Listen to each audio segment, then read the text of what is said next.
আসসালামু আলাইকুম বন্ধুরা, একটি মহরম মাসকে কেন্দ্র করে এই ভিডিওটি বানানো।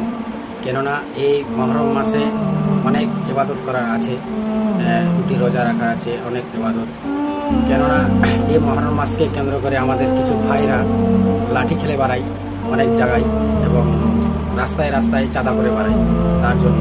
এবং আহলুল সুন্নাতে জামাতের আলেমেরা এসব ব্যাপারে কি বলে, চলো আমরা দেখি ইনশাআল্লাহ। এই ভিডিওটি বেশি বেশি করে অবশ্যই শেয়ার করে দেবেন।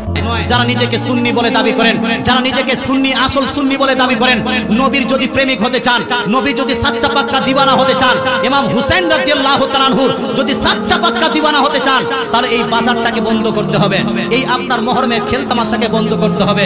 মুহররমের নামে যেটা আমাদের ইসলাম সিস্টেম দিয়েছে সেই সিস্টেমে আমাদেরকে আমল করতে হবে। করা যাবে বাপ? ইসলামের উপর আমল করা যাবে?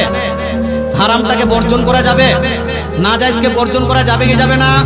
যারা বলছেন হুজুর আগামীতে আমরা ইসলামের নিয়ম নীতিকে ফলো করে মুহররমের দিনগুলো পালন করব, ইমাম হুসাইনের অনুসরণ করে মুহররমের দিনগুলো পালন করব, তারা একটু হাত তুলে বলুন না ইয়া হুসেন।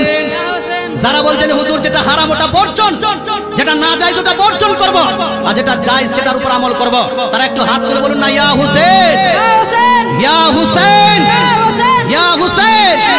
মুসলমান আপনাকে বলতে চাই, যুবক ভাই, ইমাম হুসাইন রাদিয়াল্লাহু তাআলা আনহুর নামে আপনি ইয়েজিদি কাজ করতে পারবেন না।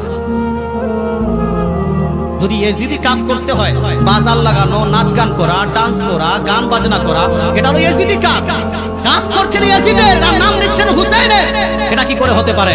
এটা আপনার কিন্তু বৈধ হচ্ছে না। মুহররমে তাজিয়া করা, লাঠি খেলাটা মুসলমানদের নয়, এটা শিয়াদের আমাদের। সেহেতু ইসলাম সুন্নি মুসলমানদের আকীদার মধ্যে এই মুহররমের দিন, এই মাসটাতে রোজা রাখা, দান খায়রাত করা, কোরআন তেলাওয়াত করা, নফল নামাজ পড়া, নফল রোজা রাখা এবং ইমামে হোসাইনের আলোচনার মধ্যে দিয়ে মানুষকে শিক্ষা দেয় কিভাবে জীবন ব্যবস্থা হওয়া দরকার, এটাই আমাদের করণীয়।